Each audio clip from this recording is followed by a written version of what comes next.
Me hubiera encantado presentar a otros amigos ponentes del curso, a Marisela Vélez, a Eduardo Ranz, a Pablo Aguirre, otros amigos.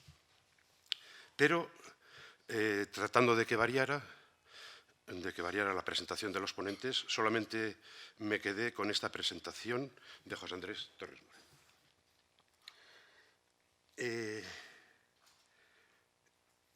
Con quien podría y de quien podría estar hablando horas y horas.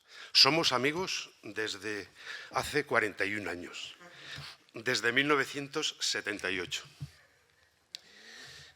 Aquellos chavales que se conocieron en el Colegio Mayor de Madrid, en el San Juan Evangelista, en el Johnny, procedentes uno de la ciudad de Cánovas del Castillo, de Málaga, y yo de mi pueblo, de Torrecilla en Cameros, del pueblo de Sagasta, ya estamos ahí. Digo que aquellos chavales no se van a separar jamás. Pero voy a referirme a nivel personal, pero un detalle, perdonad, he dicho por no olvidarme de nada de lo que quiero decir. Pero voy a darles un detalle que el 20 de junio de 1987, hace 32 años, el día de su boda en Marbella, estuve con él y con mi amiga María, su mujer, de la cual sigue muy enamorado. Hay una foto en la que estoy con María que a veces pienso que a José Andrés le entran celos. Por cierto, aquel día maravilloso lo enturbió un poco ETA con el atentado de Hipercor en Barcelona. Fuimos buenos estudiantes, cada uno en su carrera, y vivimos puerta con puerta, después de salir del Colegio Mayor, en Juan Álvarez Mendizábal, de Madrid, Juan Álvarez Mendizábal, 97. Es profesor titular de Sociología de la UCM, por cierto, no ha pisado la facultad desde hace 19 años. Y durante una etapa fue director del San Juan Evangelista. Tiene un blog muy visitado, ha escrito artículos periodísticos y libros. De ellos destaca El día que el triunfo alcancemos, de 2014, y La izquierda es la libertad, de 2018. Pero voy a comenzar a llevarles el pensamiento de ustedes hacia donde me gustaría. José Andrés es socialista, del PSOE, desde que se le salieron los dientes. Fue quien diseñó en el 2000 el ascenso al poder del PSOE, aquel congreso de José Luis Rodríguez Zapatero, frente a Bono, si os acordáis, me parece que fue por 6 votos o algo así. Un poquito más, vamos. O 9. Entre 2000 y 2004 fue el jefe de gabinete de Zapatero. En marzo de 2004 fue elegido diputado por Málaga al Congreso. Lo ha sido durante 15 años, hasta hace un mes, porque fue reelegido en el 2008, 2011, 2015, 2016. Pero vamos a lo nuestro, a lo del curso de verano, sobre memoria histórica. ¿Están ustedes preparados para emociones un poco fuertes? Porque prepárense. A nivel social, lo que más suena es que fue ponente de la Ley de Memoria Histórica. De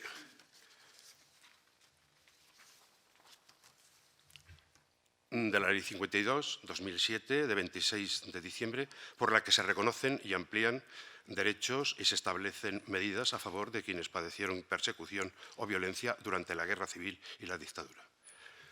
Me gustaría, de verdad, y lo van a ver ustedes, que estuviera aquí ahora mismo, que estuvieran 2 señores, uno que se llama Casado y otro que se llama Rivera.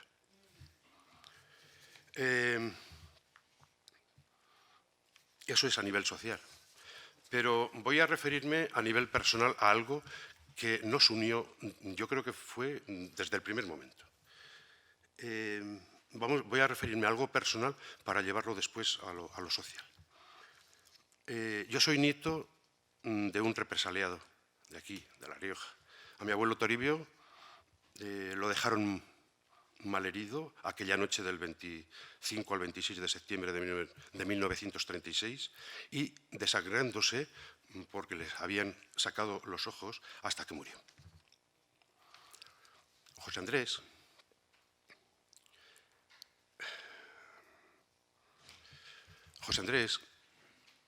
tiene un tío abuelo. Él no es de La Rioja. Allí también se hicieron represalias y además por el otro bando también. Un tío abuelo seminarista de 24 años a quien le cortaron los cojones y lo quemaron vivo. Yo creo que la historia la tenemos que hacer todos juntos.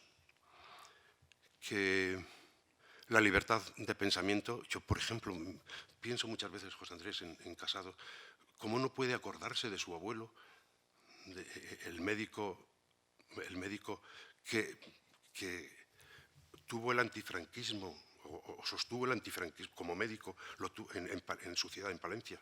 No lo entiendo. No entiendo que un partido político se comporte de la forma que se comporta con este tema. No lo entiendo.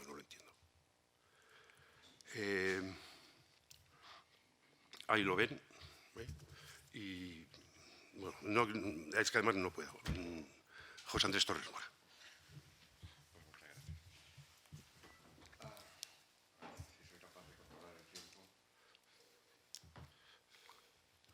Pues buenos días, y ya estamos, en fin, ya nos hemos visto estos días y nos hemos saludado, o sea que gracias de todas maneras otra vez por vuestra invitación a venir aquí, a estar en este curso de verano y además a estar en Logroño, que me lo he pasado en grande.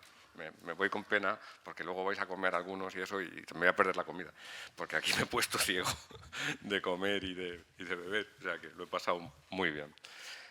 Y muchas gracias a Vicente por su presentación. Y cualquiera que vea la foto a la que se refiere se da cuenta que tengo motivos para estar celoso por cómo lo mira la que se estaba casando en ese momento conmigo. Yo creo que tenía que haber sido un poco más prudente. Pero bueno, es que Vicente es un gran seductor. Un detalle. Un detalle simplemente. Por cierto, su tío abuelo fue beatificado en el Vaticano la misma semana que él presentaba la ley de memoria histórica en el Congreso. Bueno, vamos allá. Mirad, hay un tipo bastante famoso, se llamaba Aristóteles, decía que un buen discurso tiene que tener tres elementos muy importantes, que son el ethos, el pathos y el logos.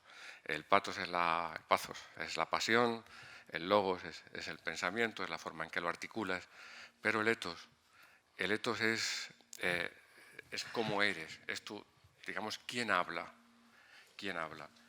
Y lo difícil para mí es saber quién habla en este momento. Para mí siempre ha sido lo más importante en un discurso, en una intervención, quién habla. Y en este momento se me hace muy difícil, porque durante muchos años, efectivamente, como dice Vicente, el que hablaba era un diputado socialista o un dirigente socialista y tenía, digamos, bastante claro el carril por el que tenía que ir. No sé a veces muy bien dónde, pero sí tenía claro cuál era mi carril y quién hablaba. Ahora ya no soy diputado socialista, no soy dirigente socialista, soy un socialista, pero no tengo esa responsabilidad y estoy en tránsito, como dice él, a empezar a dar clases en septiembre como profesor de universidad en la Complu, que es mi casa. Y entonces estoy en un momento en que no sé muy bien quién habla. Y claro, cuando no se sabe quién habla, el discurso es muy complicado. Porque debe ser coherente lo que uno dice con lo que uno es. para que el discurso sea eficaz, sea creíble.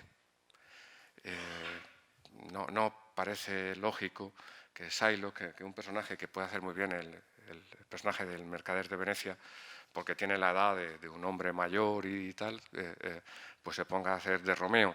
No encaja. Y bueno, ¿quién habla aquí? Pues es complicado porque no habla el diputado, tampoco habla el profesor, y entonces me cuesta trabajo ordenar una intervención que sea creíble y que sea honesta. Entonces voy a intentar hablar un poco de cómo fue, desde mi perspectiva, que era la de un ponente, la del ponente socialista en la ley de la memoria histórica, en la ley 52/2007,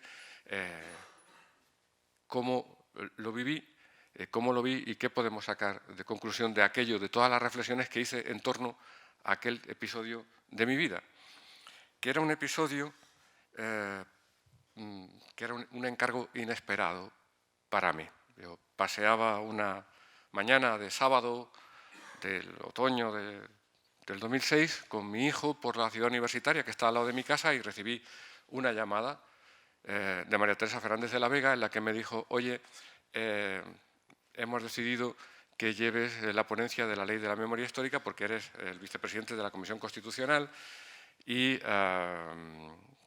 esa es la comisión que va a llevarlo, y pensamos que tienes que ser tú. Te va a llamar Diego López Garrido, que era el portavoz, hazte de nuevas. Y bueno, pues digo, ¿tú eres consciente de que yo tengo una historia en esto que puede salir? Y María Teresa me dijo no. Y entonces le conté la historia que ha contado Vicente. Porque temía que eso pudiera contaminar mi trabajo ante la gente, ante la opinión pública, ¿no? Y no quería contaminar mi trabajo con mi vida, ¿no? Al rato me llamó Diego López Garrido y me dijo: oye, José Andrés, tal. Yo me hice de nuevas y seguí paseando con mi hijo, y le dije que sí, que me encargaba, pero le advertí también que tenía una situación que podía terminar contaminando. Me dijo que no importaba, que por supuesto que tal. Se quedó horrorizado, como María Teresa, y finalmente seguíamos paseando. Me llama José Luis Rodríguez Zapatero y le dije: me llamas para decirme esto, y me dijo: aquí el que no corre vuela. Y digo: ya, es que me lo han dicho ya todos antes que tú, ¿no? O sea, ya sé que tengo que llevar esta ley. Y mientras paseaba por la ciudad universitaria con mi hijo, que era un adolescente, casi un niño, pues claro, se me vino algo muy elemental a la cabeza, ¿no? Que es que estaba paseando por uno de los campos de batalla más duros de la guerra civil, y que aquellos jóvenes de Erasmus con los que nos cruzábamos de rato en rato, pues eran los sucesores de las brigadas, de los brigadistas internacionales que 70 años antes se habían estado combatiendo en aquel mismo paisaje. Bueno, ya afortunadamente cambiado, ¿no? Y pensaba un poco en aquel momento, pensaba en una cierta sensación que tenemos o que tienen los supervivientes de culpa, ¿no? Hay una cierta sensación de culpa por haber sobrevivido. Hay una cierta sensación de culpa, ¿no? De ver a esos jóvenes que disfrutan previsiblemente y van a disfrutar de una vida larga, sana, culta, llena de dones, y que, sin embargo, bajo nuestros pies pues hay otros jóvenes que no tuvieron esa vida. Pensaba en eso y le explicaba a mi hijo, que me decía: papá, reconoce que somos una familia muy rara, porque nunca en un paseo de por la mañana te llaman la vicepresidenta del gobierno, el presidente del gobierno y el portavoz de un grupo parlamentario. Y le dije: somos raros por eso y por muchas otras cosas, hijo. Ya te irás acostumbrando. No había pensado mucho en este tema, la verdad.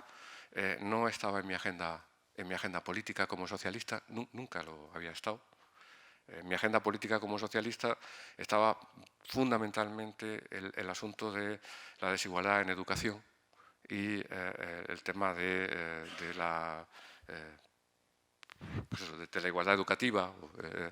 Había hecho mi tesis doctoral sobre ese asunto y me preocupaba mucho pues, el tema del acceso a la educación. Y a eso había dedicado pues todas mis energías durante muchos años. Y yo pues era un socialista eso, pues de la transición y quizá se ha hablado de amnesia o de olvido o de tal, pues era pues alguien más que participaba de esa amnesia o de ese olvido. Incluso en mi propia familia, pues tampoco, quiero decir, todos éramos muy conscientes de lo que había ocurrido, pero también era cierto que algo había pasado porque que el nieto mayor de mi abuela se hiciera socialista, pues nada más que recuperamos la democracia cuando era un adolescente, pues no había significado ningún problema. Ni mi abuela ni sus hermanos dijeron nada. Entonces yo no viví ningún conflicto. Es más, lo he vivido por otra gente que ha venido a decir, y este por un lado y por otro, y este, ¿por qué? ¿No? Porque alguien que le ha pasado esto está con los socialistas, por un lado, e incluso a alguien por el otro lado dice, bueno, ¿y por qué? Parece como si fuéramos unidimensionales. Y si tu familia, o sea, que la explicación para que tengas una posición en el año 2019 tenga que ver con lo que le pasó a un antepasado tuyo en 1936. Pues realmente, en muchos casos no es así. ¿Por qué? Porque entre tanto han pasado muchas cosas y hemos vivido muchas circunstancias. Efectivamente, el sobrino nieto de aquel seminarista de 24 años, pues era también el hijo de dos emigrantes, dos trabajadores manuales, emigrantes en Alemania y gente que pues eran clase obrera, dura y pura, en un barrio de clase obrera en Málaga y por tanto con la mentalidad y con los objetivos políticos de la gente de clase obrera. ¿De acuerdo? O sea, no hay por qué deducir de un hecho todas las vidas. Bueno, las vidas están llenas de circunstancias que interpretas de una manera o de otra. En todo caso, ni siquiera los hermanos del tío Juan jamás me reprocharon mi militancia política, la comprendieron. No solo la mía, sino la de casi todos los primos, porque yo creo que todos terminamos dentro de una u otra manera vinculados o votando o militando en el Partido Socialista. Con lo cual pues la verdad es que no había pensado mucho en este asunto. Me encontré, eso era el sábado, empecé a intentar buscar por internet el proyecto de ley para ver de qué iba y me encontré con una situación incómoda porque lo previsto es que el ponente fuera otra persona, lo previsto es que el ponente fuera Ramón Jáuregui, está publicado, o sea que no estoy contando nada que no se sepa, quizás es algo olvidado como tanto, pero no sé lo que pasó, que yo sustituí a Ramón Jáuregui. Sin embargo, yo creo que Ramón Jáuregui era mucho más competente para llevar la ley y Ramón además era... Si me dejas te doy un detalle. Él sí que tiene un tío del fuerte de San Cristóbal de Pamplona. Claro, y Ramón no solamente era más competente para llevar la ley, sino que además era quien había estado trabajando más en ella, con lo cual yo tampoco entendía muy bien qué pasaba. Y entonces me encontré el martes en una reunión del grupo parlamentario en la que percibí que había una cierta división respecto al proyecto. No una división fuerte, sino pacífica, digamos un contraste de pareceres, porque había una cierta preocupación en algunos compañeros, probablemente más mayores, respecto a este tema, a las consecuencias que podía tener este tema. Cuando llegó el día del pleno de toma en consideración del proyecto de ley del Gobierno, entonces descubrí cuál era la razón de aquella inquietud, porque obviamente pues, todas las familias no eran como la mía, ni todas habían vivido ni habían digerido la guerra y la dictadura y todo lo que había ocurrido, todas no lo habían digerido de la misma manera. Unas la habían digerido de una manera y otras no lo habían podido digerir, en un lado y en otro. Entonces me encontré con un debate parlamentario muy duro. Muy duro, en parte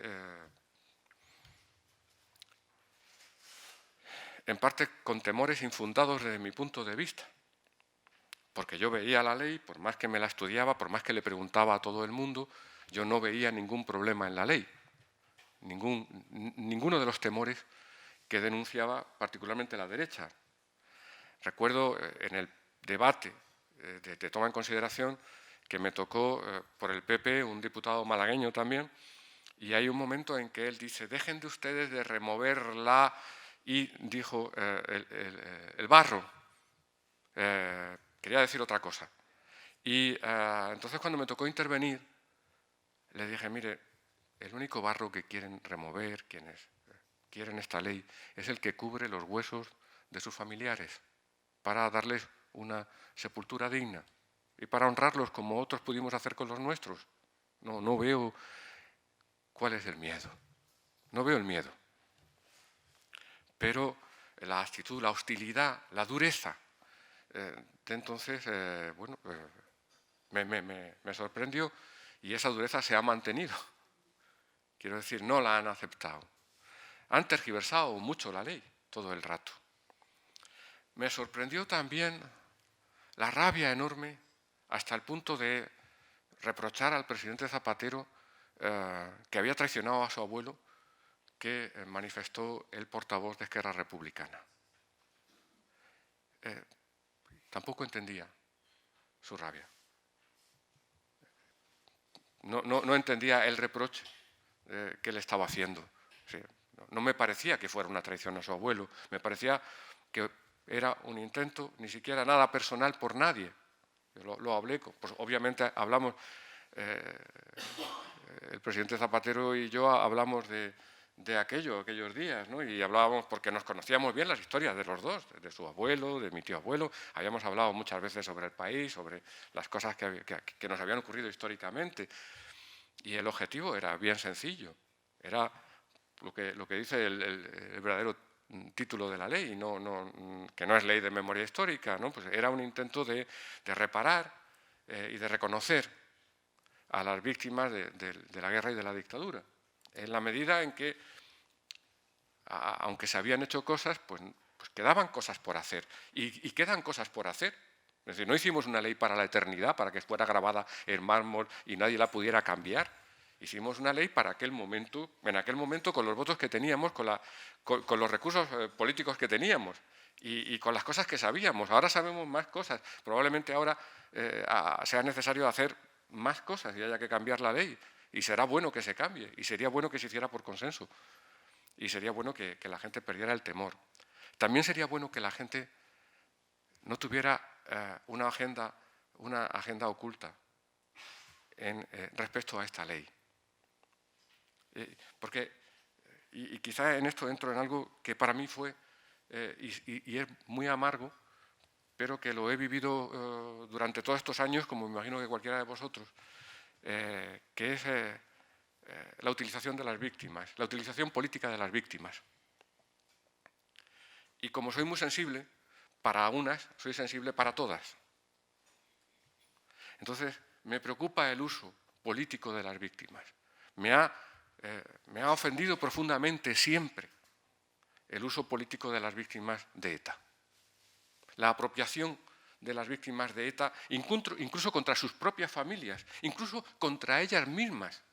Y cuando las propias víctimas no estaban de acuerdo, las propias víctimas, es decir, los mutilados, los huérfanos o eso que no tiene nombre, que son los que pierden a sus hijos, ¿no? Para lo que no hay nombre, que no han querido que usaran a sus víctimas políticamente y los han usado. Y eso me vuelve sensible para el uso de cualquier víctima. Entonces me preocupa que en el afán legítimo de conseguir tus objetivos políticos, sean cuales sean la separación de Cataluña de España, en el afán legítimo, porque, oye, si lo haces de una forma democrática, por los procedimientos constitucionales y todo lo demás, pues oye, tú puedes pelear en nuestra democracia y en nuestra Constitución cualquier objetivo político. Yo empecé a intuir de una forma clara que aquella hazaña tenía que ver con otra cosa, con el intento de usar las víctimas de la dictadura y las víctimas de la guerra para otra cosa que para reconocerlas, para recuperar su memoria, para reivindicar su legado, para intuir que había algo más. Y aquello, al principio me costaba creerlo en alguien que supuestamente se decía de izquierdas. Y eso también fue una lección de aquel proceso. Porque a veces los enfrentamientos, las discusiones, no se entienden. Cuando estábamos en el San Juan Evangelista, allá por el 78, 79, vino una vez a dar una conferencia Carlos Castilla del Pino, el famoso psiquiatra, y contó una anécdota que a mí me impresionó muchísimo. Contaba, dice, a veces vienen a mi consulta parejas con problemas de pareja y me cuentan lo siguiente. Dice, no, nosotros nos queremos muchísimo, estamos muy enamorados, pero nos peleamos constantemente. Dice, pero por las cosas más tontas. Dice, por ejemplo, yo pongo el cenicero aquí y mi marido coge y lo mueve aquí. Entonces yo cojo y lo muevo aquí y se monta una tremenda y terminamos fatal. Entonces Castilla del Pino decía, claro, es que el problema no es el cenicero, el problema es que no se quieren. No se quieren. Porque cuando te quieres, el cenicero no es tan importante. Yo tenía la sensación de que se magnificaban muchas cosas en el debate en comisión, en el debate en ponencia, porque no era ese el problema. Y conforme pasaron estos años, porque la ley se aprobó en el 2007, pero en torno a la memoria ya no paró, ni va a parar. Me parece normal y me parece lógico la pugna. Pero iba emergiendo en torno a la memoria una estrategia con la que yo no estaba políticamente de acuerdo, no lo estoy. Es legítimo, por otro lado, que cada cual tenga su estrategia y sus objetivos políticos, insisto. Pero yo no estaba de acuerdo con la deslegitimación de la transición y con esa estrategia. Con la deslegitimación de la transición y de todo lo que eso supone. No estaba de acuerdo con el intento de construir una continuidad sin fisuras, una continuidad entre la dictadura y la democracia, como si fueran lo mismo.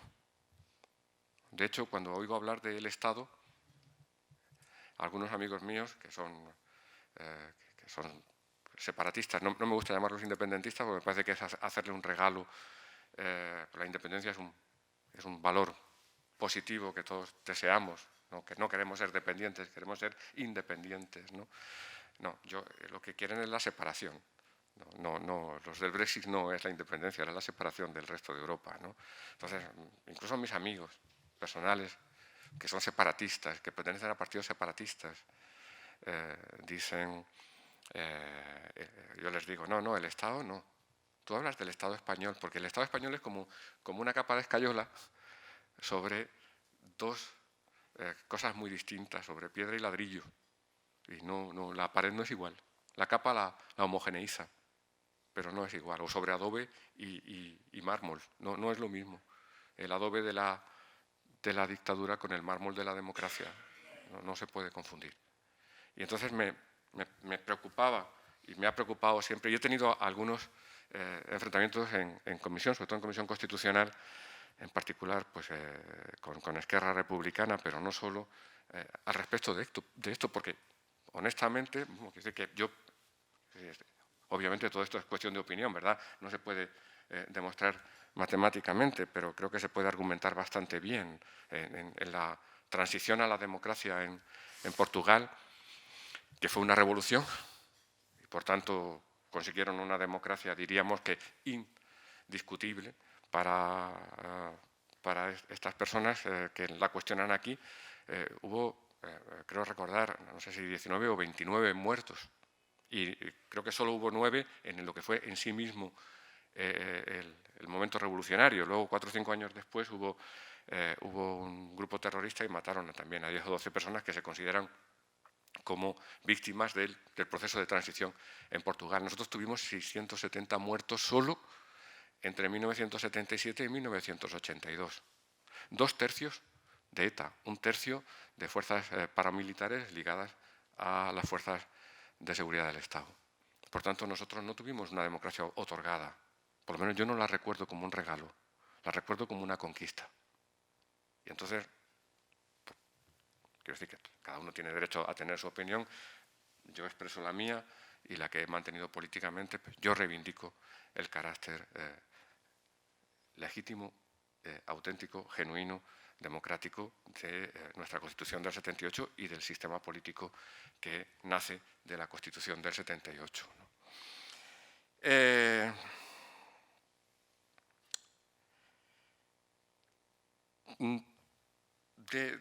Me gustaría entrar muy brevemente en algo de esto, ¿no? Yo creo que tuvimos una historia terrible, y que deberíamos aprender de ella. Y creo que nos estamos equivocando. Creo que hay demasiada inquina en la política española. Creo que nos hemos perdido el respeto y la capacidad de contenernos.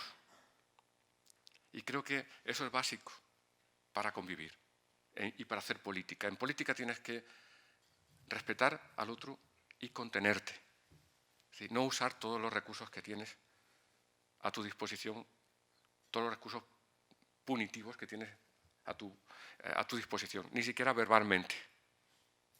Sí, hay que contenerse. Porque creo que hubo un momento en que no nos contuvimos y nos fue muy mal. Y que cuando no nos hemos contenido nos ha ido muy mal. Y creo que tenemos que aprender de eso. Y creo que además es un error intentar idealizar el pasado. El pasado era muy parecido al presente. Confuso. Dice un premio Nobel de Economía de 2002 que se llama Daniel Kahneman en un libro que se llama Pensar rápido, pensar despacio. Le dieron el premio Nobel de Economía, pero es psicólogo. Y pues lo dice él, lo dice Nicolás Nassim Taleb, que es un epistemólogo también muy interesante. Dicen que hay una cualidad en el cerebro y es que nosotros reinterpretamos muy fácilmente el pasado. Tenemos explicaciones muy fáciles para el pasado. Todo el mundo vio venir la crisis.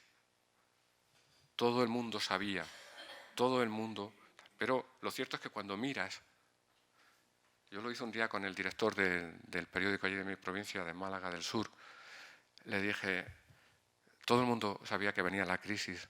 Digo, mira, aquí te traigo los boletines del Colegio de Economistas de nuestra provincia, los meses anteriores. No lo encontraréis, no encontraréis la predicción de la crisis. Bueno, 2 abuelos en Soria que creo que lo supieron ver venir, pero eso es lo de Cassandra, la pobre. Siempre hay alguien que lo sabe, pero nadie lo sabía científicamente o académicamente de una manera que tú pudieras decir me apuesto toda mi economía a tu predicción. Nadie que tuviera un criterio de los que consideramos respetables, es decir, ninguno de los institutos de prospectiva económica de los 16 del consenso de Funcas, ni el FMI, ni la Unión Europea vieron venir la crisis. Nadie. Sin embargo, todo el mundo recuerda que ya lo sabía, que él sí. Entonces, somos muy buenos dando sentido al pasado. Y ni el pasado es como imaginábamos, ni el presente es como creemos. A ver si soy capaz de... Hay dos frases de Shakespeare que me parecen maravillosas y que son exactamente lo contrario la una de la otra, ¿no? Una es de Macbeth, que dice: la vida es un cuento contado por un idiota lleno de ruido y furia que no tiene ningún sentido. Y la otra es de Hamlet, que dice: lo que hace es una locura, pero hay un método en ella, ¿no? Entonces, hay gente que está dispuesta a encontrar en cualquier locura un método, un sentido, un significado. Y somos habilísimos para eso. No, esto lo ha hecho por no sé qué razón, pasó por tal. La gente es incapaz, somos incapaces de aceptar el carácter azaroso y contingente de la vida. Entonces le vamos dando significado a todos, como en una especie de delirio, vamos dándole significado a todo. Entonces muchas cosas pasan sin que nadie las previera, como consecuencias no queridas de la acción. Y en política, más. Y cuando trabajas con temas complejos, más. Todo lo que pasa no estaba previsto. Pero siempre hay un tipo que dice que todo estaba previsto. Y digamos que en realidad se podría decir que la vida es un cuento lleno de ruido y furia, que no tiene ningún significado, pero hay un tipo muy listo, generalmente abogado, que es capaz de darle un significado para que te lo tragues. Y esto es lo que dice un prestigioso físico que trabajó con Hawking, que se llama Leonard Molodinov, que dice que somos habilísimos en, efectivamente, en encontrar una explicación para el azar, porque nos cuesta muchísimo aceptar que la vida es impredecible. Entonces, la vida es tan difícil de explicar como de predecir cuando te lo propones de verdad. Y lo que dice Molodinov es que todos nosotros llevamos dentro un científico y un abogado, pero que el abogado es mucho mejor que el científico. Entonces, el abogado es un tipo, el científico es un tipo que está buscando constantemente pruebas de que está equivocado, de que su teoría no funciona. El abogado es un tipo que sabe qué hacer exactamente con las pruebas contrarias a su teoría. Y entonces hay un montón de gente que tiene clarísimo qué tiene que hacer con la verdad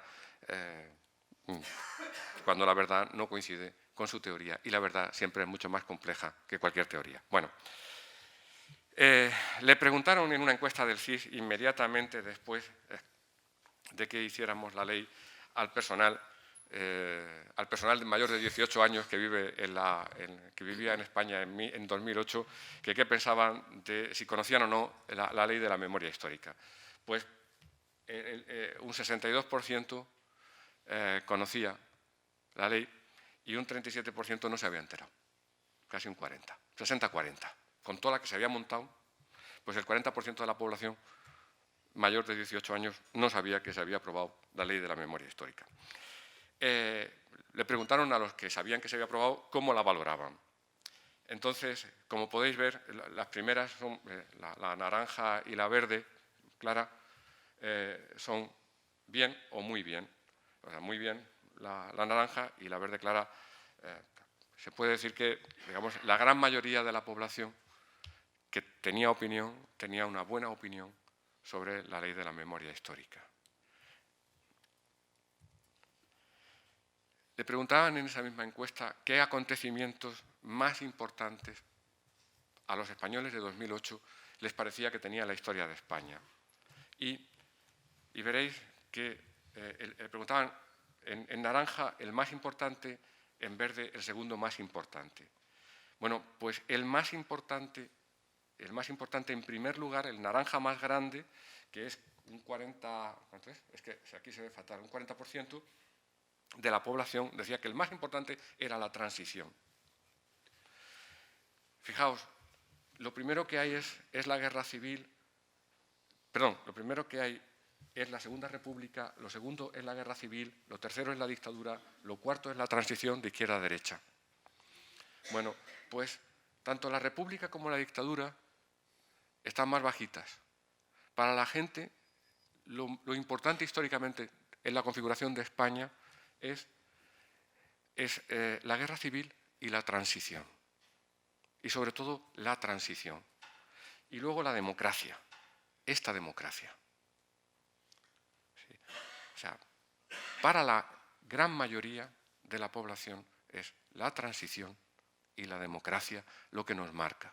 O sea, no era tan extraño que yo pensara como pensaba aquel sábado de otoño de 2006, Porque es verdad que yo era, al fin y al cabo, un hijo de la democracia. Yo tenía 15 años cuando se murió Franco. Recordaba la dictadura, pero en mi vida yo he votado las mismas veces que haya votado un inglés, un francés, un alemán, de mi edad, las mismas. O sea, toda mi vida adulta ha sido la democracia.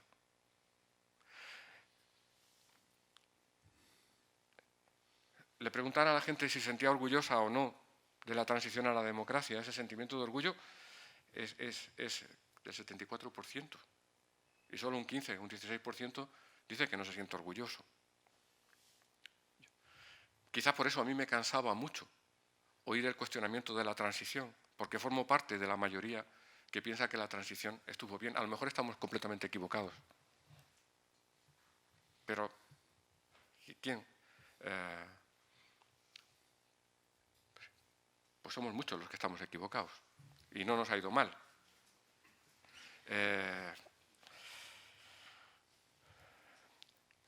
Le preguntan a la gente con qué frecuencia se hablaba de la guerra civil en tu casa, en la infancia y adolescencia. Bueno, pues aproximadamente en un 20%, o sea, el más pequeño, el más de aquí es con mucha frecuencia, un 5%, y un 17% con bastante frecuencia. Y el azul y el rojo es con poca o con ninguna. Pues de la guerra civil española en las casas de la España del 2006, 2007, 2008, cuando hicimos la guerra civil, la gente, digamos, en la adolescencia de la gente que en ese momento era entrevistada en la adolescencia, pues, en cierto modo, pues, en fin, en general, en España no hablábamos mucho de la guerra civil, tampoco hablábamos mucho de la dictadura, que es esto que viene. ¿Sí? No se hablaba mucho de la guerra civil y no se hablaba mucho de la dictadura. Le preguntan a la gente cuáles son los sentimientos que le produce la guerra civil, a pesar de que no se hablaba. Entonces, el porcentaje más alto, casi del 50%, del 52%, el más alto que siente la gente, lo primero que siente es tristeza cuando se les escuchan hablar de la guerra civil. Curiosamente, cuando escuchan hablar del franquismo, que es la grande que se ve ahí, lo que siente la gente es rabia. O sea, la tristeza, la guerra civil produce tristeza, el franquismo produce rabia. Porque quizá la guerra civil, en el fondo, que puedo interpretar, hay una cierta conciencia de que hubo una responsabilidad colectiva, mientras que del franquismo la responsabilidad es solo de una parte. La derecha, que tanto ama la libertad, fue capaz de retener el poder sin libertad durante 40 años. O sea, no estaba tan claro. Obviamente, digo, no hay mejor demostración que nunca persiguieron la libertad. Es decir, obviamente su guerra, parece absurdo reiterarlo, ¿no? Obviamente su guerra no era por la libertad. ¿Quién fue responsable del estallido de la guerra civil, en la opinión de los españoles de mediados de la década pasada? Pues solo un 6%, lo más de acá, piensa que es la izquierda. El verde piensa que la derecha, el azul que los dos, y el rojo no sabe, que es un 25%. O sea, hay un 25% de la población que no sabe. No tiene opinión sobre quién fue el responsable de la guerra. Pero la mayor parte de la gente piensa, digamos, nadie piensa que fuera la izquierda. O fue la derecha, o hubo responsabilidad en los dos bandos. Digamos que como estrategia de comunicación del franquismo fue bastante pésima. Y como estrategia de olvido, como todo lo que dicen de la democracia, no ha ido bien, digamos, lo negativo, porque la democracia ha dejado bien claro que la izquierda no tuvo la culpa de la guerra. Con todo el poder, con todos los recursos, con todo, ha quedado claro, a pesar de todo lo que hayan podido hacer en contra, que nuestro país, nuestro pueblo, tiene la conciencia de que la izquierda no fue la responsable de la guerra. Y sin embargo hay mucha gente que piensa que la derecha sí fue la responsable de la guerra. Yo creo que eso es positivo cuando uno se dedica a hablar de la memoria. Sí, yo creo. Como diría mi presidente, no estamos tan mal. Es decir, no estábamos tan mal. Le preguntan a la gente, esto ya va a ser imposible para mí de leer aquí, le preguntan a la gente qué efecto le produce el franquismo. Sí, ¿qué recuerdo? ¿Qué dicen de varias cosas del franquismo? ¿Qué piensa usted del franquismo? ¿No? Y lo más alto,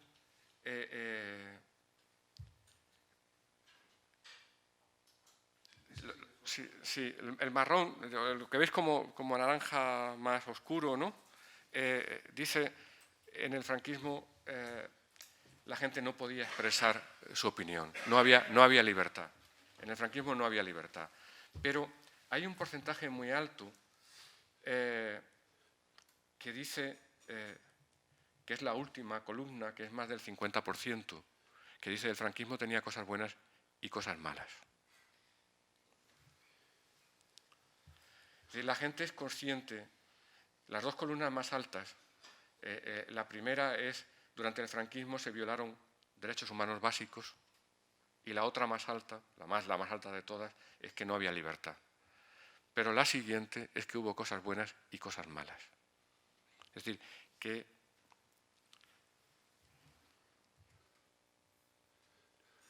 si le preguntas a la gente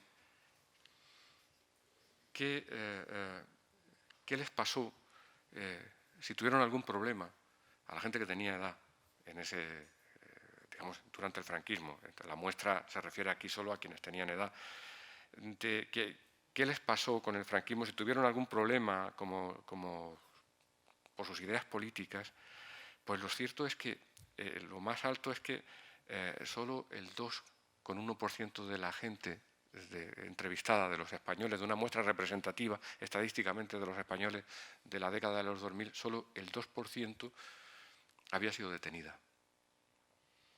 O sea que el 98% no tuvo, digamos, un conflicto hasta el nivel de ser detenido. Con lo cual, la memoria del franquismo no es una memoria tan radicalizada como a veces podríamos imaginar quienes tenemos posiciones más radicales, o más duras, o más fuertes. Sí. Yo tengo tengo un problema con el franquismo mucho más grande que una inmensa mayoría de ciudadanos. Y creo que los que estamos aquí lo tenemos. Pero también conviene mirar cuántos somos. Sobre todo a la hora de establecer los objetivos y de comprender lo que te pasa. Porque tenemos un problema de inferencia estadística. Y es que extrapolamos a partir de muy pocos casos. Y no entendemos cómo es posible que siendo todos nosotros. Es que hay mucha gente, la mitad de la población, que dice, no, pues había sus cosas buenas y sus cosas malas. A pesar de que entre las cosas malas estaba que no tenías libertad para protestar y que se conculcaban los derechos humanos básicos. ¿Sí? Somos más complejos de lo que parece, ¿no? Somos más complejos. Esta es la sociedad con la que funcionamos. Recuerdo de la simpatía familiar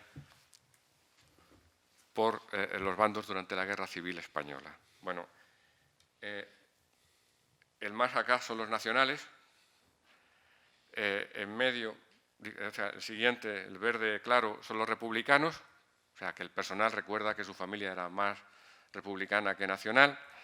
En azul de los dos bandos, lo cual tiene cierta lógica. Por ejemplo, en mi caso, pues había gente en ambos bandos. Y luego, lo sorprendente es que, bueno, había gente que que su familia no tenía ninguna significación política, que son la siguiente, y la más grande, la segunda, la verde grande, la verde del extremo allá, que es un 25, aquí no sé, un 25 o 35%, no, un 25% que no sabe. O sea, que una cuarta parte de la población no tiene ni idea de en qué bando estaban sus familiares. Pero lo más divertido es, y donde uno se llena de esperanza, es esto. Cuando le preguntas a la gente por edad con quién estaban sus familiares en la guerra civil, los más viejos, o sea, de 55, la gente que tenía en el 2008 55 o más años, en 2008, los más viejos, el 23 recordaba que estaban con los nacionales. Sin embargo, los de 18 a 34 años, solo el 13. Entonces, puede ser dos cosas.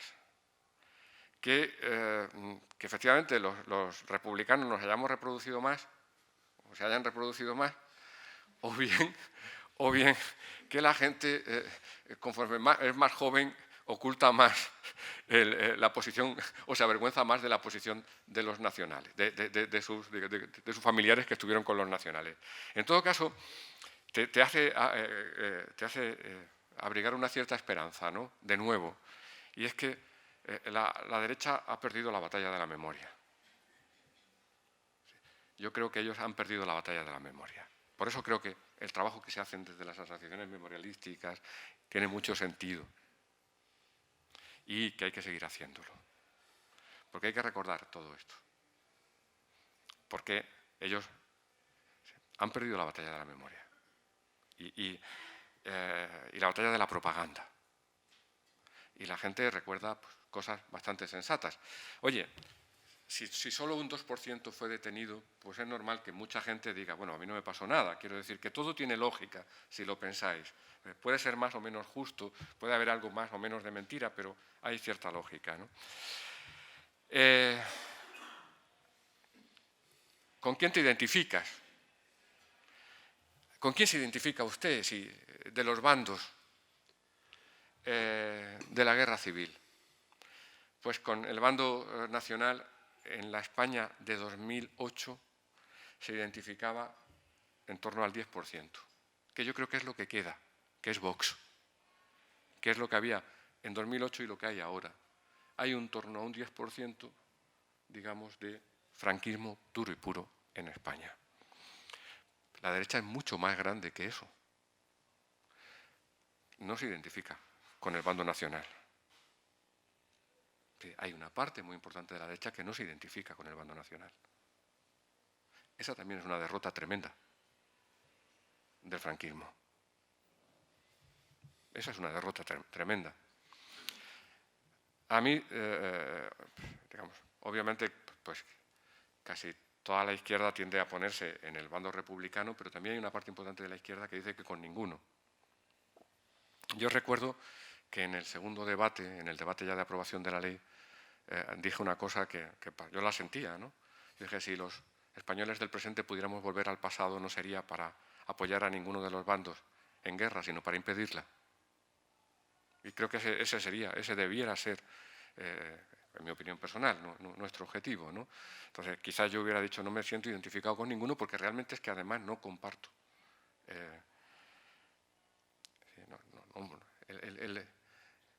El pasado es un país extranjero y no se puede volver a él, no hay manera, ¿no? Le preguntan a la gente, oiga, ¿cuál es su régimen político preferido? Pues el 85% dice que la democracia. Yo creo que ganamos. Quiero decir que la democracia le ha ganado la guerra a la dictadura y al recuerdo de la dictadura. Pero como esto es lo que dice la gente cuando le preguntas en las encuestas, pero me he leído un libro recientemente que dice que todo el mundo miente.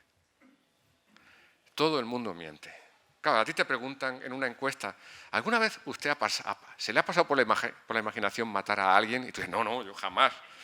Entonces, este es un profesor de Harvard y ha escrito un libro que se llama Todo el mundo miente. Entonces, ¿qué dice él? Pues que hay un sitio donde todos decimos la verdad. Hay un sitio donde todos decimos la verdad que es a Google. Tú cuando te metes en el buscador de Google, tú no dices, voy a preguntar por la hora de la ópera, pero en realidad lo que me interesa es el partido de fútbol. Pero voy a quedar de puta madre con el de Google, porque va a pensar que soy un tipo muy cultivado y que tengo muy sofisticado en mis gustos culturales. Bueno, no, tú directamente preguntas a qué hora es el partido, ¿no? Entonces, se me ocurrió, cuando leí el libro, dije, bueno, pues vamos a preguntar por cómo va esto de la memoria histórica. Entonces pregunté al buscador de Google, tiene una aplicación que se llama Google Trends, que es tendencias, lo que la gente busca, que es lo que usó este hombre para ver cómo es la gente de verdad y cómo miente. Y dije, bueno, ¿cómo va esto de la memoria histórica? ¿Cómo le interesa a la gente? Entonces, es una serie que empieza en 2004, la de Google, y termina ayer, ¿vale? O sea, es una serie que entonces, lo que vais a ver es de 2004, que está en la parte de acá, para ayer. Entonces, como podéis ver, el momento en que la gente más pregunta es cuando se elabora la ley. El nivel medio es el que veis, y cuando se elabora la ley hay un gran subidón, un gran interés por la memoria histórica. Y luego vuelve al nivel que tiene. Bueno, y esto me gustaría compararlo con algo. Y pienso en otra batalla que dimos en aquella legislatura, que fue la del matrimonio gay. Y dije, bueno, ¿cómo sería? ¿Qué pasó? Y estas son las búsquedas en rojo del matrimonio gay. Los colores los pone Google. Como veis, claro, el matrimonio gay lo aprobamos un poco antes que el... Entonces también tuvo más búsquedas, hay más interés por el matrimonio gay que por en el momento máximo, pero luego se equilibra. Y de hecho, a la izquierda veis dos columnitas pequeñitas que son iguales, la roja y el azul. Digamos que son dos temas que tienen el mismo interés en general a lo largo de los años que van de 2004 a 2019.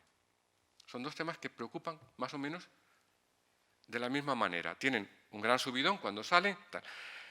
No se ve bien, pero hay una pequeña subida en las últimas de la memoria histórica al final, en lo más cercano al presente. Hay una pequeñita subida que tiene que ver con la polémica sobre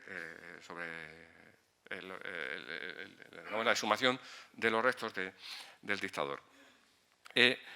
Pensé, como soy socialista y hay siempre una crítica de ustedes por qué se meten en esto, algunos de nosotros nos decían que solían coincidir los que no estaban de acuerdo en que quizá era un lío meterse en la memoria histórica, también era un lío meterse en el matrimonio gay. Y yo siempre estaba a favor del lío y en mitad del lío. Entonces, pues lo cierto es que, claro, porque todos decían que los socialistas teníamos que ocuparnos de otras cosas, que era mi agenda tradicional, la verdad, la de un tipo de pueblo socialdemócrata que lo que quiere es que le arreglen lo suyo, y lo mío pues era los temas típicos de los socialdemócratas tradicionales, que es lo que decían nuestros mayores, que era, por ejemplo, el tema de la ley de la dependencia. Y efectivamente, la ley de la dependencia aparece después, aparece entre el matrimonio homosexual y obviamente le toca a mucha gente y la prueba es que está como en otro nivel. Y ya para acabar, una cosa divertida, y si nos da tiempo podemos hablar un poquito. Muy poquito tenemos, ¿no? Sí, tenemos tiempo, sí. Para acabar, una cosa divertida, porque viendo cómo la gente... O sea, que como veis, la gente se preocupa de los temas cuando salen y luego ya todo se estabiliza en un cierto nivel. Y dije, bueno, y ya para acabar, digo, pues vamos a ver cómo está nuestro país, no en las encuestas, no tal, sino de verdad, cuando la gente se pone por la noche y dice, voy a buscar en Google, voy a buscar sin que me vea nadie. Bueno, ¿cuánta gente busca a Franco? Que puede ser para una cosa o para la contraria, pero ¿cuánta gente se acuerda de Franco? Porque yo no me acuerdo de Franco prácticamente nunca. Entonces, ¿cuánta gente se acuerda? ¿Y cómo va? Bueno, pues aquí tenéis, la gente se acordó mucho de Franco en el pico aquel porque es 2005. Y eran los, ¿cuánto? 30 años, ¿no?, de la muerte, 30 años de la muerte de Franco. Entonces hubo ahí, pues supongo que hubo mucho, que probablemente no todo el que buscaba lo buscaba porque lo echara de menos, sino porque tenían curiosidad por tal, ¿no? Y luego se ha mantenido ahí hasta el asunto final, que otra vez ha pegado un subidón Franco por la cuestión probablemente de la exhumación. Pero claro, esto solo no nos aclara. Bueno, vamos a comparar Franco con el siguiente jefe del Estado. A ver cuánta gente busca a Franco y cuánta gente busca al rey. Y oye, ahí me llevé una sorpresa. El rey, insisto, los colores los pone, supongo que los dos tendrían que ser azul, pero el rey tiene el subidón cuando... bueno, hay dos subidas, de una no voy a hablar, la otra yo creo que es justo en la abdicación. O sea, es en la abdicación. Pero, en general, la gente busca más a Franco que al rey, a lo largo de toda esta época, como media. A pesar de que la mayor búsqueda es la del rey, ya cuando abdica, ¿no? Pero la gente, en general, busca más a Franco que al rey. Y dije, bueno, ¿y qué pasa con Suárez? Y Suárez es el amarillo. Cuando te buscan, mala cosa, ¿sabes? O sea, lo mejor es que no nos busquen nunca en Internet a nosotros, a los mortales, ¿no? Porque es mala cosa porque es que te has muerto. Pero, como veis, digamos,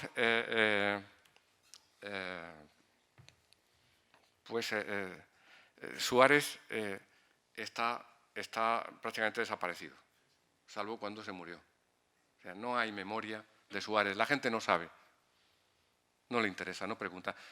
Si no preguntas es porque no lo tienes en la cabeza. Hay una cosa que dice Kahneman, que es un principio, digamos, de nuestro funcionamiento psicológico, que es la disponibilidad, que es una cosa muy útil. Si cuando están formando un equipo ministerial o un gobierno y tal, es muy importante que alguien diga tu nombre en el sitio adecuado para que esté disponible en la cabeza, porque si no, nadie se acuerda de ti. ¡Joder, cómo no me acordé de fulano, con lo bien que hubiera sido! Pero no estaba en la cabeza. Entonces tú piensas con lo que tienes en la cabeza. Entonces, tú buscas lo que tienes en la cabeza. Y a Suárez la gente lo tuvo en la cabeza cuando se murió, pero ya no lo tenía en la cabeza. Entonces vamos a cambiar a Suárez por alguien que la gente tiene habitualmente en la cabeza para ver de verdad el nivel que tiene las búsquedas de Franco y de... Vamos a buscar a alguien que la gente piense. Y cambié, el amarillo ahora va a cambiar y ya no es Suárez, ahora es Messi. Y entonces veis que Messi está en otro nivel, como podéis ver, ¿no? Está en otro nivel.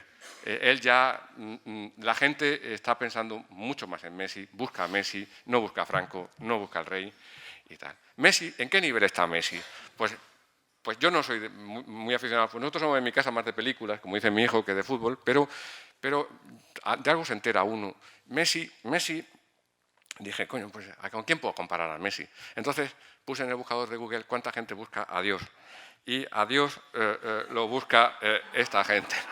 Entonces te das cuenta de que probablemente el personal pues está pensando en otras cosas. ¿Sabéis lo que os digo? Entonces, lo nuestro es muy relevante. A nosotros nos lleva mucho tiempo, nos ocupa, nos apasiona, nos lleva la vida. Pero también es normal que luego que las cosas no sean como nosotros, no salgan como queremos ni como creemos que deben salir, porque la gente suele estar en otras cosas, ¿no? Entonces, a nosotros nos parece muy preocupante que la gente pregunte por Franco, pero la gente en Franco no piensa nunca, la gente piensa en Messi y Messi está a la altura de los dioses, ¿no? O sea, la gente piensa en otras cosas, ¿no? Pero no piensa en esto. Entonces, la conclusión que yo querría deciros de esta desordenada presentación, pero espero que haya alguna cosa de la que no tenga que avergonzarme de lo que he dicho.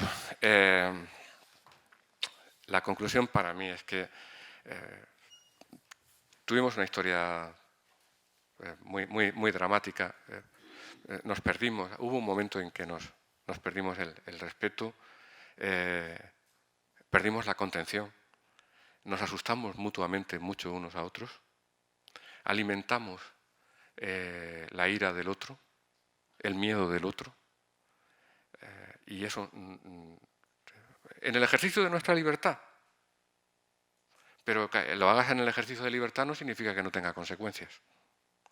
Entonces, yo he tratado el tiempo que he estado en mis responsabilidades institucionales y en general en mi vida he tratado de no alimentar la ira, de buscar más el entendimiento, sin que eso signifique, digamos, renunciar a mis principios, a los que no he renunciado. He mantenido una fidelidad pues muy fuerte, pero creo que eso está por una parte. Por otro lado, que no me gusta, no me parece bien que se usen a las víctimas. Me parece que la agenda de la memoria tiene que ser esa, la agenda de la memoria, y tiene que ser una agenda honesta. Y me disgusta profundamente cuando veo otras estrategias políticas amparadas en la memoria de las víctimas, sean las víctimas que sean. Sí, no me gusta. No me gusta que lo hagan otros y no me gusta hacerlo yo. No me gusta que lo hagan con unas víctimas, no me gusta que lo hagan con otras. Yo nunca lo he hecho con las mías. De hecho, yo nunca conté lo de mi tío abuelo. Y de hecho, durante un año de tramitación de la ley no salió. No salió. Ni yo jamás hice mención a aquello. Nunca. Solo salió porque un día el presidente Zapatero se lo contó a un ministro muy católico y el ministro le faltó tiempo para ir a contarlo. Y con esto acabo. Y efectivamente, yo cumplí, no creyendo, por supuesto no compartiendo las ideas con aquel chaval de 24 años, no las compartía, no las comparto, no comparto las ideas de aquel chico de 24 años que en el 36 pues un día se lo llevaron, pero yo le había prometido, junto con mis primos, a mi abuela, a su hermana, que si un día lo beatificaban, pues que iríamos a Roma y que iríamos a honrar a su hermano. Y fuimos, los primos, que éramos casi todos socialistas y muchos no creyentes, fuimos a Roma. Y pues, me invitaron a la embajada en el Vaticano. Y me encontré con una persona de una alta jerarquía de la Iglesia. Y bromeé. Y le dije, bueno, espero que ahora a mi tío lo hagáis santo, porque ya es beato, pero acaba de hacer un milagro. Y me dice, ¿ah, sí? Con mucha frialdad. Yo esperaba una sonrisa al menos, pero... Y me dice, ¿ah, sí? Digo, sí. Dice, ¿cuál? Y le digo, pues, que mientras vosotros habéis estado malmetiendo contra la ley, nosotros hemos respetado este acto de beatificación de 500 mártires de la Guerra Civil. Y yo creo que ha ayudado que se haya conocido que el ponente socialista era precisamente el sobrino nieto de uno de esos mártires. Y la gente ha entendido que había que respetar a las víctimas, que ese es el objetivo de la ley, a todas las víctimas. Y me dijo, no creo. Y yo me volví y le dije a mi mujer, vaya idiota. Y ahí quedó todo. Se lo dije bajito para que no lo oyera porque no quería ofender a nadie y ya está. Entonces, bueno, es una peripecia donde se mezclan muchas cosas. En fin, espero no haberos aburrido demasiado. En todo caso, pues muchas gracias por la paciencia que habéis tenido.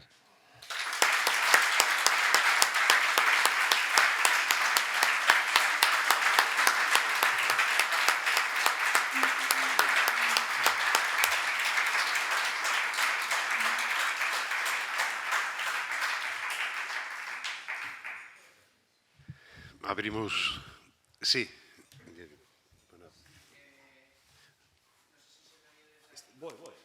Sí, se te oye perfectamente. a agradecer a la organización y especialmente al director académico de este curso, a Vicente, el que haya traído a un protagonista, ¿no? El protagonista de la Ley de Memoria Histórica, una ley que fue en su momento muy contestada. Yo recuerdo las palabras que salieron precisamente en la desfachatez de los intelectuales de Ignacio Sánchez Cuenca, de un personaje que posiblemente aquí muchos consideremos un referente, que es Antonio Muñoz Molina, que llegó a reprochar, ¿no?, que nos estuviéramos preocupando de la memoria histórica y no de temas tan acuciantes como la crisis llegaba a decir. Pero bueno, no más que comentar esto, lo que quería comentar es que cuando te estaba oyendo hablar, estaba recordando un acto en el que, claro, tú personalmente no tuviste que ver, pero sí el gobierno Zapatero, que fue aquella fiesta nacional del 2004 en la que se invitó a un miembro de una de las brigadas españolas que liberó París y a otro que fue divisionario de la División Azul, ¿no?, de ese cuerpo que fue a ayudar a las tropas de Hitler. Que me parece perfecto que muchos de ellos, ojo, fueran obligados, no todos fueran, pero el significado no. Ese significado de reconciliación con lo que todo supone, ¿no?, con el relato. Y yo creo que la cuestión un poco que he echado a faltar en la charla es la cuestión del relato, porque no es lo mismo. De la misma manera que no son lo mismo ni el Monseñor Segura ni Monseñor Gomá de la Guerra Civil con un joven seminarista de 24 años, no pueden ser lo mismo. Por más que se hagan procesos de beatificaciones y de repente se coloque a todos en el mismo lugar, no es lo mismo. Pues de la misma forma, no es lo mismo José Antonio Primo de Rivera que Lluís Companys. Ambos víctimas, pero no son lo mismo, por más que fuesen víctimas. En este discurso de las víctimas tendemos siempre, o casi siempre, a obviar el contexto y a pensar que una víctima, por el mero hecho de ser víctima, es víctima. Y sí, pero eso no significa que lo hiciera todo bien. Vale, y eso no significa que tampoco podamos juzgar sus actos. Entonces, por eso que en aras de la reconciliación muchas veces nos olvidamos del relato. ¿Y qué estamos diciendo? Que era lo mismo alguien que hablaba de la dialéctica de los puños y las pistolas que alguien que defendía un gobierno legítimo. No, entonces, pues dejo aquí este elemento para el debate. Muchas gracias. Mira, estoy de acuerdo, pero insisto, el pasado es un país extranjero donde las cosas se hacen de otra manera, decía un escritor inglés. Déjame solo que te lea. Yo entiendo perfectamente lo que dices, pero déjame que te lea una cita de un libro que me hizo leer un profesor, mi profesor de Historia de las Ideas y las Formas Políticas en el año 78, Juan Trías, que entonces era PC, y me hizo leer un libro de un escritor, de un catedrático marxista alemán. En Alemania, era el único catedrático marxista en Alemania del oeste, decía la solapa del libro, y el libro se llamaba Liberalismo y fascismo, dos formas de dominio burgués. Lo que venía a decir el libro es que eran dos formas de dominio burgués muy distintas. ¿Vale? O sea, no, el tipo no estaba en la posición esa de las dos orillas. O sea, quiero decir, él distinguía el liberalismo del fascismo. Pero hacía una reflexión, se llamaba Reinhard, el catedrático, supongo que ya estará muerto, se llamaba Reinhard Kuhl, y decía esta cita. ¿Y con qué motivo, hablando de Italia, de la Italia de los años 30, y con qué motivo la democracia burguesa iba a defender las instituciones y las organizaciones socialistas contra la violencia terrorista de los fascistas, si los mismos socialistas seguían proclamando tercamente que su objetivo principal era justamente la destrucción de la propia democracia burguesa? Y ahora te voy a leer una cosa que escribió Azaña al final de la guerra. De nada sirve que el presidente de la República hable de democracia y liberalismo si al propio tiempo las películas que nuestra propaganda hace exhibir en los cines acaban siempre con los retratos de Lenin y Stalin. ¿Qué decía el catedrático marxista en el año 73 en Alemania? Pues que la izquierda no podía esperar el apoyo de la burguesía democrática y liberal porque lo que estaba diciendo es contra el fascismo es: nosotros vamos a hacer lo mismo con vosotros. Vamos a acabar con esta democracia. ¿Y qué decía Azaña? Porque es muy difícil convencer a la gente de que estamos defendiendo la democracia cuando al final nuestra propaganda termina con una foto de Stalin y de Lenin. Es muy difícil volver al pasado. Allí se hacían las cosas de otra manera. Es otro país. Es muy difícil hacer eso. Quiero decir, entonces, a mí me cuesta mucho. Entonces, tengo que ver qué saco de entonces. Yo decía una cosa en mis intervenciones, en la ley y en los debates. Yo no voy a deshonrar a mis padres para honrar a mis abuelos. Yo quiero honrar a mis padres. Yo siento compasión por mis abuelos. Siento compasión por aquel chaval de 24 años. Y por ese hombre que ha descubierto, que ha recuperado el sonajero que se llevó su madre. Y soy capaz de imaginar a esa madre, o sea, en los minutos antes de que la van a fusilar. Y soy capaz de sentir, de ponerme en su lugar, de imaginar el terror. ¿Qué piensa? Está llorando, está implorando, está pensando en su hijo. Se aferra al sonajero. Todo eso soy capaz de pensarlo. Y puedo imaginar lo que sentía mi tío abuelo cuando se lo llevan de Junquera a Álora y tiene 24 años y empiezan los golpes. ¿Qué hace un niño de 24 años cuando empiezan a torturarlo? ¿Qué pensaría cuando vio venir al tipo con la navaja? Yo soy capaz de pensar todo eso. Pero, ¿qué produce eso? ¿No? Entonces, yo soy capaz de imaginar, pero ¿qué saco de todo eso? Entonces, yo de eso quiero sacar que es muy difícil viajar a aquel pasado. En la República había gente como Manuel Chávez Nogales. Había gente que tenía posiciones muy diferentes. En esta democracia, ahora, hay gente que tenemos posiciones muy diferentes. Estamos muy enfrentados. Estamos muy en desacuerdo. Hay gente que piensa que el sistema es una mierda y que hay que acabar con él. Perdona, Sí. simplemente por acotar un poco. Que yo, muy lejos ahora, y en Sí. este foro, de defender a Lenin y a Stalin. Pero solo quiero recordar una cosa que es un dato histórico. Sí. O sea, no es una cuestión de Sí. imaginación, es un dato histórico. Sí, Y la cuestión es que, por fortuna o por desgracia, sí, como prefiráis, sí, la Unión Soviética apoyó a la España republicana lo poco que apoyó, sí. pero ahí estuvo. Pero es que la Gran Bretaña liberal no apoyó. Pero Y si es no más, se- perdona, la Gran Bretaña liberal y todas las medidas que hizo Sí. supusieron un apoyo para los sublevados. Espera, perdona. Sí, sí. Entonces, yo puedo entender a Azaña y puedo entender que en el juego político que había en la España republicana, la influencia y la predominancia comunista molestase porque molestaba a otras fuerzas políticas y sindicales. Lo entiendo. Pero es que también entiendo que si nos queremos meter en aquella época, hay que entender también qué es lo que hicieron las potencias occidentales, qué es lo que hicieron las que Sí. consideramos hoy democracias históricas Completamente de como Gran acuerdo. Bretaña. Perdona, y una cosa, has hablado de Chávez Nogales, la tercera España. Me pregunto también muchas veces, ¿no?, hasta qué punto la tercera España es un mito que hemos creado hoy en día, no entonces, a través de personajes aislados, como es el caso de Chávez Nogales, y también la búsqueda de intentar superar las dos Españas a través de una tercera España y ahondando en escritos de personas concretas, más allá. Yo creo que hay muchas familias, hay muchas personas que sufrieron violencias de un lado y de otro porque les tocó simplemente. Pero creo que no para eso hay que ir buscando y hay que retroceder a la República, y en los males de la República hay que buscar una tercera España. Ya está.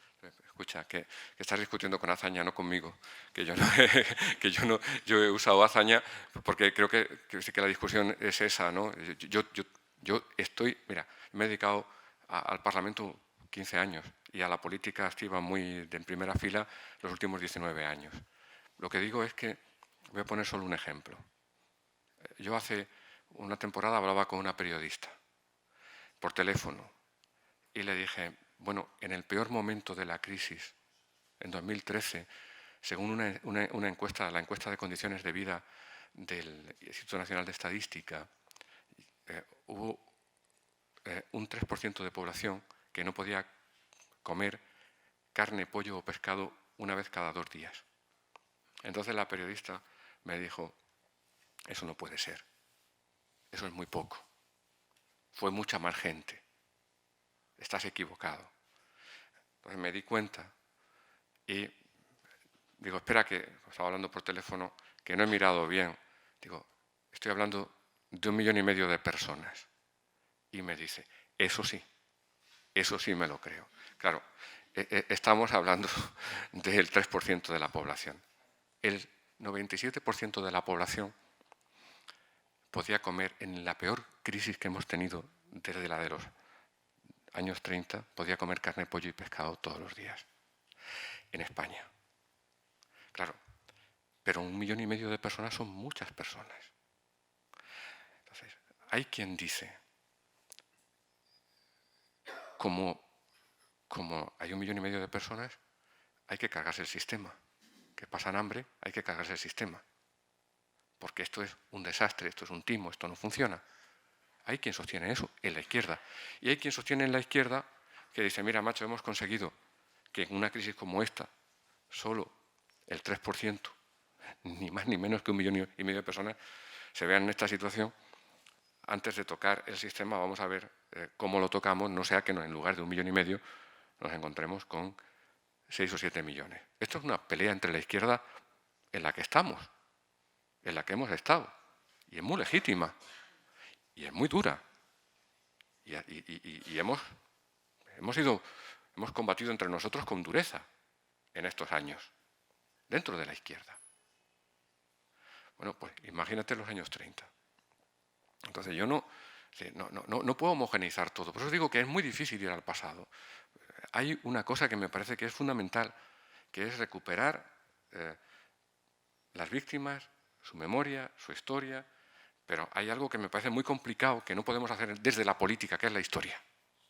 Yo lo dije en mi intervención parlamentaria, no somos historiadores. Somos políticos. Y mirad, los políticos no escribimos la historia. Si tenemos suerte, la hacemos. Y yo prefiero hacer una historia mejor. Una historia de reconciliación. Y eso siempre significa, en el fondo, reconstruir el pasado.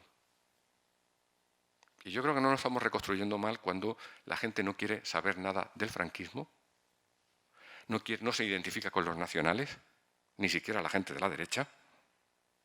Sí, algo hemos hecho bien en esa reconstrucción de la memoria. Pero, hombre, sí, yo, por ejemplo, pues no puedo estar de acuerdo con que hicimos una mala transición o que... Y luego hay cosas que son muy contradictorias. Hablábamos, oye, contaba ayer Conchi Sejudo lo de esa familia en Canadá, que no le habían contado nunca a sus nietos cuál era la historia de su abuelo. Bueno, ahí no había una estrategia política de ningún Estado. Ahí era una historia familiar, no le habían contado. Hay mucha gente que no contó. Y hay muchas cosas que cuando uno está en política y hace cosas, hay muchas veces que prefieres no contar. ¿Por qué? Porque las cosas entre los tuyos ni siquiera son como a veces se cuenta. Y ver los errores, las traiciones, los fallos. Entonces piensas que todo es mucho más complicado y prefieres callarte.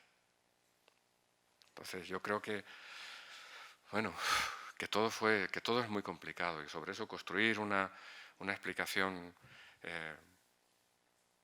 coherente, donde todo está claro, todos los buenos son buenos, los malos son malos y demás, en una película nos aburriría. Queremos personajes menos planos y hacemos una historia muy plana. Y creo que aquí, con lo que hacéis, la historia es menos plana. Es mucho menos plana.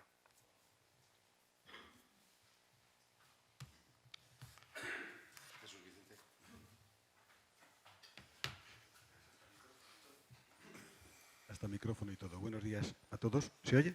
Sí. Es verdad que la ley fue un paso muy importante. Mucha gente lo celebramos de la misma manera que fuimos críticos con ella, que nos gustaría que se cambiaran cosas, pero cuando hablamos de que nos gustaría que se cambiaran cosas, no todos estaremos de acuerdo en qué cosas. Seguimos teniendo seguramente algunas diferencias. Por eso me ha encantado tu intervención, porque queda clara esa posición y tú lo defiendes continuamente. Esta es mi idea, puede haber otras. Me ha parecido una intervención absolutamente honesta, de verdad. Yo te lo agradezco absolutamente, porque creo que conocer de primera mano cómo alguien y cómo este país ha ido trabajando el tema de la memoria, a nosotros, que lo venimos haciendo hace años y que vamos a seguir haciéndolo, nos viene muy, muy bien. Yo también creo que hay a veces manipulaciones en la historia en las historias memorísticas, puede haberlas, que puede haber excesiva militancia. Y cuando digo excesiva militancia me refiero a excesiva. No que haya militancia, que está bien, no que haya interés, por supuesto, ¿no?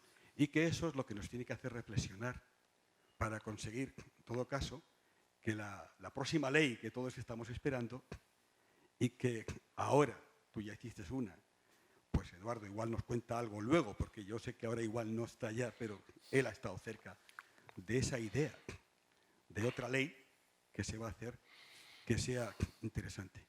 Me parece que hablar de la reconciliación empezó haciéndolo José María Calleja, ¿recordáis? Que incluso hablaba de aquella idea de los 60, el Partido Comunista, cuando dice, este país tiene que tener una reconciliación. Era una estrategia, lógicamente, porque no había otra ya para acabar con Franco, ¿no? Para ver si Europa se lo creía y había alguna intervención. Pero no podemos pensar en un futuro sin, de alguna manera, establecer no la equidistancia, como diría Leis y como decimos todos, ¿no? Pero sí una cierta idea de reconciliación. Pero, de verdad, gracias. Muchas gracias. Muchas gracias. Ahí hay un joven.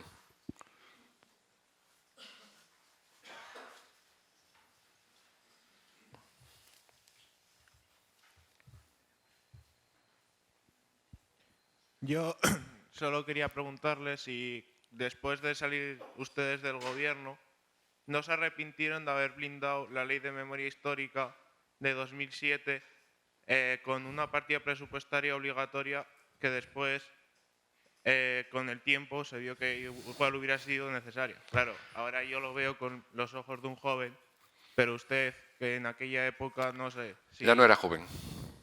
No, ya entonces, ni siquiera entonces era joven. No era joven. No, me refiero si en aquella época no sintió, joder, tanto esfuerzo puesto, tanto trabajo duro, y que ahora por simplemente unos votos no se pueda seguir trabajando en la memoria histórica como hizo Mariano Rajoy, reduciendo a 0 euros la partida presupuestaria a esta ley. Pues, ¿has oído hablar del manto de Penélope, del traje de Penélope, ¿no? Que lo cosía y lo descosía? Hace unas semanas leí a un tipo que yo creo que es de los más interesantes analistas políticos que hay en España, que se llama Ignacio Molina, que trabaja en el Cano, en el Instituto del Cano, que hizo una comparación sorprendente. Comparaba los datos de los resultados de estas elecciones de 2019, de las generales, con las del 79, y los comparaba por familias, digamos, ideológicas. Bueno, en el caso del PSOE era el PSOE, ¿no? PSOE con el PSOE. Pero luego sumaba, era un juego un poco creativo, ¿no? Pero sumaba Ciudadanos y PP, y entonces daba el mismo resultado, o sea, el PSOE daba el mismo resultado, Ciudadanos y PP daban el mismo resultado que UCD. AP y Vox daba el mismo resultado, digo, PP y Vox daba el mismo resultado que AP. O sea, entonces, Juliana, el de La Vanguardia, le reprocha y dice, bueno, no se puede comparar al PSOE del 77, que era marxista, con este de 2019, ¿no? Y claro, yo había estado a punto, no me atreví, tengo la foto, pero no quería, me parece un poco frívolo, pero quería, claro, no se puede comparar el PSOE del 77 con el de 2019 ni a mí, que estaba en el 77 en el PSOE y en el 2019. Afortunadamente, el PSOE ha mejorado mucho más que yo, pero claro que hemos cambiado. Estaría bueno que una democracia no te hiciera mejor. ¿Os imagináis que una democracia no nos hiciera mejor, que 40 años de democracia no nos hicieran mejores como país, como partidos, como sociedad, como tal? Somos mejores, en muchas cosas somos mejores. Entonces, claro, era sorprendente el parecido. Entonces, claro, la respuesta de Ignacio Molina fue: no, hombre, no, me estoy refiriendo, si quieres, a los huecos políticos, que son los mismos, los consumidores, digamos, no la oferta. La demanda en las posiciones ideológicas es la misma. Claro, y me acordé de que yo había leído unas estadísticas y las busqué. Es que lo más sorprendente no es que en el 19 las posiciones políticas de los españoles sean tan parecidas a las del 77. Lo sorprendente es que las del 77 eran iguales que las del 36. Es decir, que llevamos 80 años sin movernos. Cambiamos las etiquetas, pero las posiciones de los españoles siguen siendo las mismas. Conclusión. Lo lamentamos. Lamentamos no blindar no sé qué y tal, pero ellos tenían una mayoría con la que hubieran roto cualquier blindaje. Es decir, que tenían un ordenador cuántico para cargarse cualquier tipo de encriptación que hiciéramos nosotros. No había, porque tenían una mayoría de 187. Me parece. Cada vez que se levantaban a aplaudir, a mí se me caían los palos del sombrajo. Decía, joder, ¿cuántos son? Ahora que van a ser muy pocos, no lo voy a poder ver. Pero me hubiera gustado. Solo por eso, por ver que son muy poquitos. Pero te diré que efectivamente, al final, ¿qué conclusión sacas? Pues que nunca vamos a machacar a los otros, ni nunca nos van a machacar, que vamos a seguir otros 80 años igual. Entonces, ¿qué tendríamos que hacer si sabes que nunca vas a ganar del todo? Si sabes que nunca vas a ganar del todo, que nunca vas a poder aplastar al otro, ni el otro te va a aplastar a ti. Si después de 80 años de verlos y de pum, pum, si lo hemos intentado todo, matarnos, votar, adelantar las elecciones, atrasarlas, lo hemos intentado todo y seguimos ahí. A lo mejor debemos intentar, decía, creo que era Azaña, ¿no? Decía, los españoles son un pueblo muy razonable, son un pueblo que hace lo razonable después de haber intentado todo lo demás. Y a lo mejor deberíamos empezar a hacer lo razonable. Y lo razonable, insisto, es tratarnos con respeto y contenernos. Bueno. A mí me gustaría... Perdón. ¿Hay alguien más? Vamos a terminar con... Sí. Bueno, a dos palabras y... A mí me gustaría felicitar a José Andrés porque es un provocador. Decía Albert Camus que en una charla que le invitaron unos curas, sí, una orden monástica, que como le invitaban a él a una sala donde sabía que iba a provocar, ¿no? Pues José Andrés tiene también un poquito de esto, ¿no? Ha venido a una sala de republicanos aquí, ¿no? con matices, pero republicanos, donde todo lo que sea una ley de memoria que no sea pura como nosotros queremos, pues ya no nos parece bien, y nos ha ido desgranando con la honestidad que le ha dicho Jesús Vicente cómo se gestó aquello desde unas posiciones políticas que no podía ser una ley solo de una parte, o no intentaba ser solo de una parte, y donde pues a muchos nos chirreaba porque bueno, pues hemos tenido posiciones políticas dentro de la propia Asociación de la Barranca. No nos matamos porque nos tratamos muy bien y nos queremos mucho, pero yo me acuerdo, y bueno, se acordará Jesús Vicente, cómo discutíamos en aquellos momentos con la ley, ¿no? Entonces, yo lo que quiero es decirte, José Andrés, que muchísimas gracias. Que es que José María Calleja el otro día nos lo dijo en lo de los ciclos cortos y largos, de cómo las cosas se digieren. Ayer Antonio Moral pues también hacía una referencia a ello, de que la digestión a veces nos parece muy larga, pero es que los ciclos y las cosas son así. Entonces, en el año 78, cuando se aprueba la Constitución, pues no significa que sea ninguna derrota, yo coincido con lo que has dicho, sino todo lo contrario, ¿no? Que las cosas a veces, bueno, pues hay que mirarlas bajo esa óptica y no con los ojos de 50 años después, juzgando, ¿no? Porque la historia la hacen los historiadores, la imparten los docentes y los políticos hacen política, en el mejor caso, y si pueden pasar a la historia, pues ya veremos quién puede y quién no puede, ¿no? Entonces, muchísimas gracias por ello, que la ley ha servido, que a muchos nos hubiera gustado que hubiera sido una ley pues que hubiera servido más, pero vemos el vaso medio lleno y seguro que la ley que viene ahora va a ser mejor que la anterior y cuando venga otra ley que vendrá también será mejor. Entonces, creo que también a veces desde los memorialistas, desde las asociaciones de memoria, tenemos que relativizar un poco nuestra posición, ¿no? Porque queremos lo más y para llegar a lo más pues tenemos que ser así. Pero las leyes que se publican en el boletín oficial marcan a las sociedades y tú como sociólogo nos lo has dejado muy claro con Messi, con Dios y con la importancia, pero nosotros ahí vamos a seguir. Muchísimas gracias.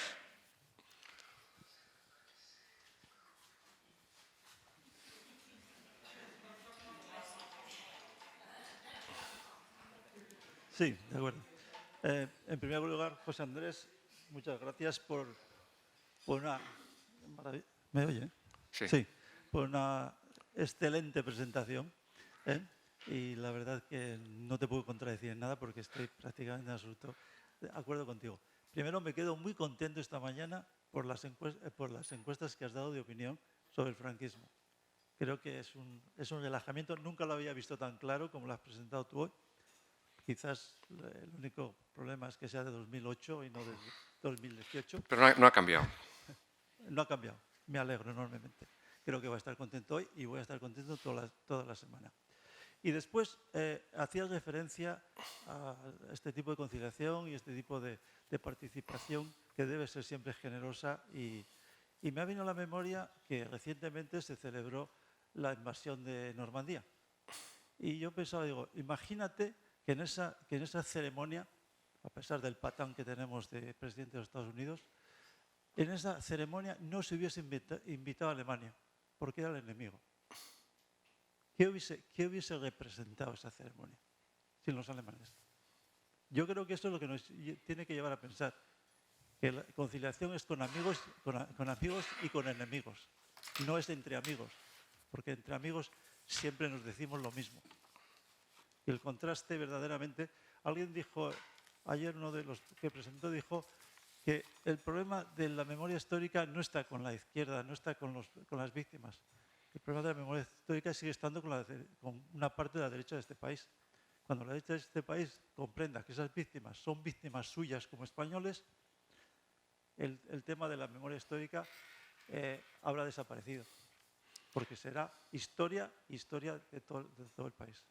De verdad, muchas gracias por tu intervención. Pues muchas gracias a los dos y es muy bonito esta última reflexión de lo de Normandía porque efectivamente, ¿no? Es decir, oye, pues Alemania ya no es Hitler, ¿no? Entonces pues ha cambiado, ¿no? Y es otra cosa. Y yo creo que nosotros no somos lo que... O sea, es que por más que intentemos identificarnos con la gente del 36, es que no somos ellos. Ni ellos mismos ya son ellos. Yo no soy el José Andrés Torres Mora que se afilió en el 77 antes de las primeras elecciones al PSOE. No pienso igual, menos mal, porque si no es que toda la vida no me habría servido para nada. Y creo que eso nos ha pasado a todos como país y tal. Entonces, no puedo seguir aferrado a mi forma de pensar y a mi forma de ser del 77. Sería estúpido. De la gente diría, pero no has crecido, no has madurado, ¿no? También como hemos madurado. Entonces yo creo que hay que mirar, pues como pedía Azaña, que se mirara a la gente, que nos miráramos desde el futuro, ¿no?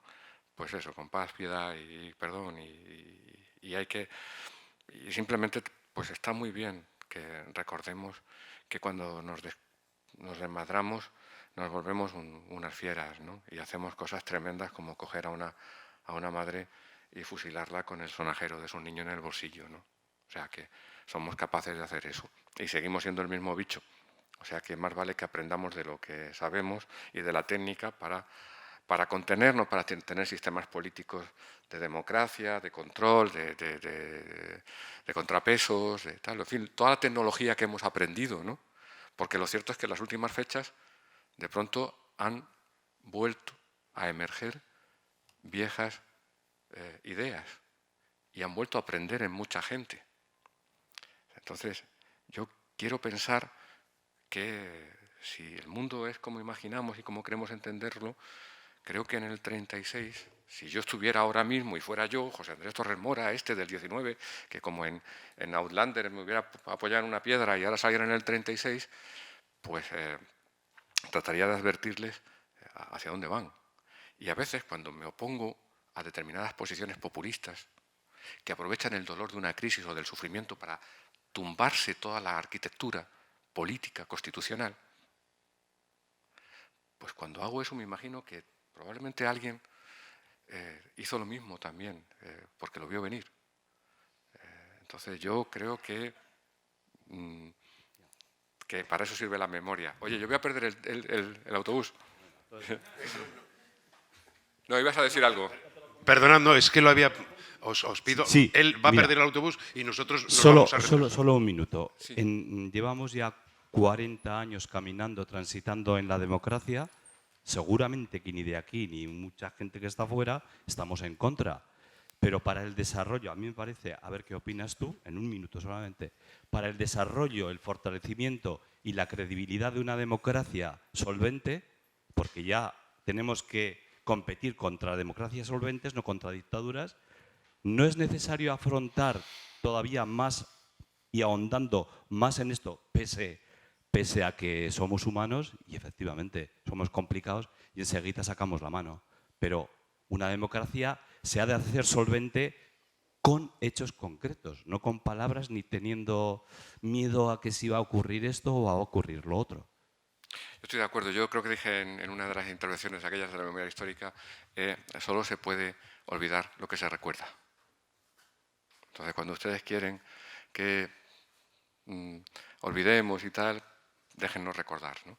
Entonces, yo creo que solo se puede olvidar lo que se recuerda. También os digo una cosa, de verdad, que yo me crié en esa situación y en una situación muy particular, pero por alguna razón a mí no me inocularon ningún tipo de odio en casa. Entonces, nunca sentí odio, nunca sentí rencor, nunca sentía deseo de venganza, nunca sentí deseo de saber. Incluso me consta que debo ser amigo de alguno de los sobrinos nietos o de los nietos de los que organizaron aquello con mi tío y nunca pregunté nada, nunca. Y mi abuela me dijo solo una cosa que me sorprendió mucho, mucho. Me dijo, tú no piensas igual que mi hermano, ya lo sé, pero tú eres igual que mi hermano, ten cuidado. José Andrés.